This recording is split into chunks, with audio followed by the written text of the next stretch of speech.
সালাম আলাইকুম, সবাই কেমন আছেন? আশা করি সবাই ভালো আছেন, যে জায়গায় থাকেন সুস্থ থাকেন। তো এই যে মাছ নিয়ে আসলাম, নিচে গেছিলাম মার্কেটে, নাস্তা এখনও খাই নাই। তো এই মাছটা মাছটা অনেক বড়, এমন অনেক টাটকা, আজকে সকালে আসছে।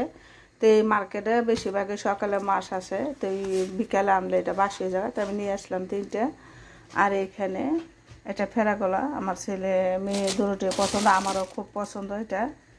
আর এটা হচ্ছে ফরমাজ, মানে ইয়া দিয়া খায়, পাস্তা দিয়া খায়, পাস্তা দিয়া উপরে পরে খায়। তো মাছটি নিয়ে এলাম টাটকা, কার কাছে কেমন হয় জানাইবেন। তো মাছটি অনেক মানে বড় মাছ দাও একটু ভালোই লাগবো। অনেক সময় ছোট ছোট আনি, এক সময় এক মানে। তো আজকে মাছটি অনেক ভালো।